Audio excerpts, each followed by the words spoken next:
Perkenalkan, nama saya Kadek Wadi Pratnya, dan sini ada teman saya, Saya Sadar Tara, dan saya akan menjelaskan makalah.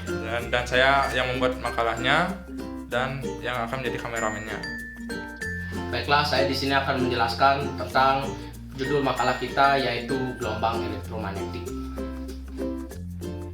Jadi, gelombang elektromagnetik atau kita sering sebut atau kita singkat GEM. Ini gelombang elektromagnetik. Jadi di sini kita akan membahas tentang pengertian dan perambatannya, sifat-sifat gelombang elektromagnetik, menghitung nilai panjang gelombang dan frekuensinya, dan jenis-jenis gelombang elektromagnetik. Baiklah, kita mulai dari pengertian gelombang elektromagnetik. Gelombang elektromagnetik adalah gelombang yang dihasilkan dari perubahan medan magnet dan medan listrik dalam arah yang saling tegak lurus dengan arah rambatannya. Jadi seperti gambar di bawah ini. Nah, jadi kita simbolkan arah rambatan dari gelombang elektromagnetik itu seperti garis hitam yang di sini menuju ke sini. Nah, sedangkan untuk Y kita anggap dia sebagai medan listrik yang garis berwarna merah ini. Dan yang Z kita lambangkan dengan medan magnet yang berwarna biru.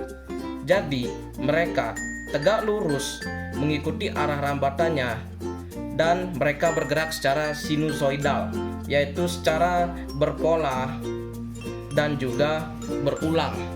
Jadi ketika medan listrik itu melakukan pola, di situ juga medan magnet akan mengikuti seperti ini. Nah, dan medan listrik itu bergerak ke atas dan ke bawah. Sedangkan untuk medan magnet dia bergerak secara ke kiri dan juga ke kanan, seperti garis-garis di sini. Semoga terlihat karena ini kita gambar manual. Baiklah, seperti itu. Dan di sini gelombang elektromagnetik dihasilkan dari perubahan medan magnet dan medan listrik. Sudah saya jelaskan di bagian pengertiannya. Baiklah, kita lanjut di sifat-sifat gelombang elektromagnetik. Kita lanjut sifat-sifat gelombang elektromagnetik. Yang pertama, tidak memerlukan medium dalam perambatannya.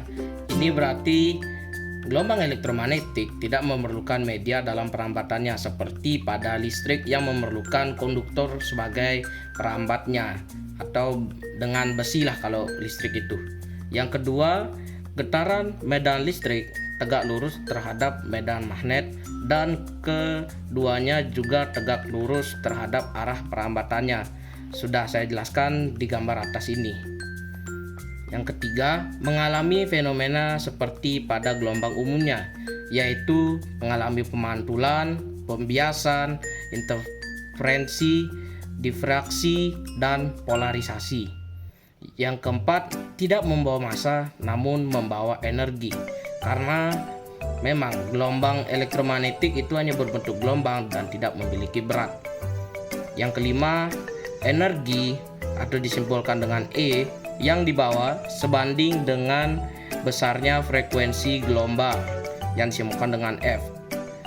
Jika frekuensi gelombang naik, maka energinya juga naik, dan jika frekuensi gelombangnya turun, maka energinya juga turun.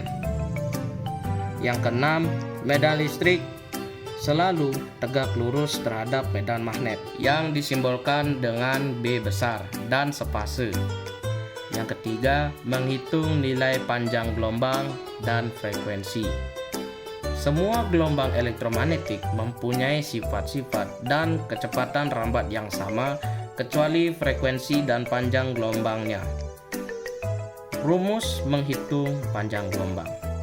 Lambda sama dengan cepat rambat gelombang yang disimbolkan dengan C, satuannya yaitu meter per sekon, per atau dibagi F atau frekuensi yang disatuannya yaitu hertz. Atau jika di soal hanya terdapat cepat rambat gelombang dan juga periode, kita bisa menggunakan lambda sama dengan C dikali T besar.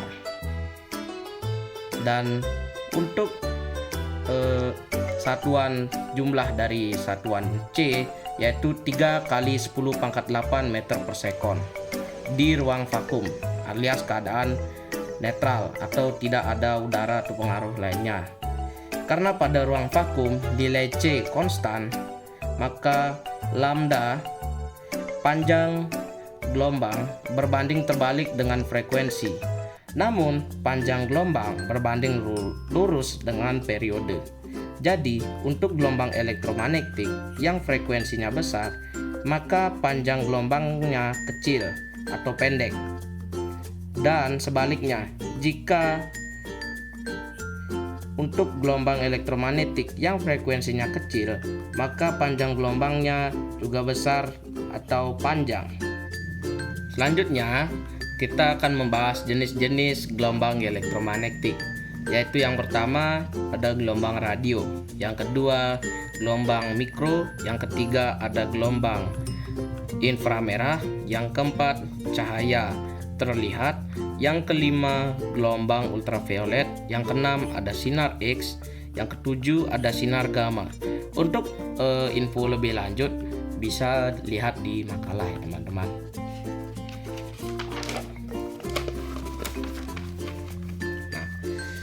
Kita lanjut ke spektrum gelombang elektromagnetik.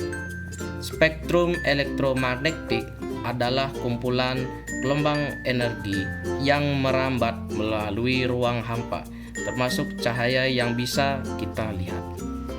Kesimpulannya, gelombang elektromagnetik adalah gelombang yang dihasilkan dari perubahan medan listrik dan medan magnet dalam arah yang saling tegak lurus dengan arah rambatannya dan bergerak secara sinusoidal.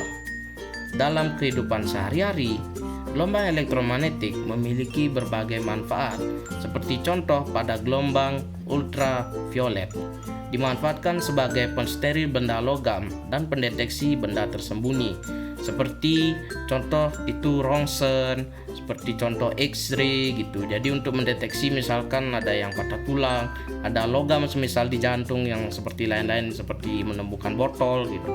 Namun tentu di balik kelebihan tentu saja ada kekurangan, yaitu bahaya dari gelombang elektromagnetik, seperti dapat mengakibatkan kanker kulit, dapat merusak jaringan tubuh, dan lain-lain. Baiklah, segitu saja video penjelasan singkat dari makalah yang kami buat. Kami mohon maaf jika penjelasan di video itu lebih sedikit daripada yang ada di makalah, karena kami hanya mengambil inti dari poin-poin dari makalah yang kami ambil. Sekian dari saya, terima kasih dan Om Santi Santi Santi Om.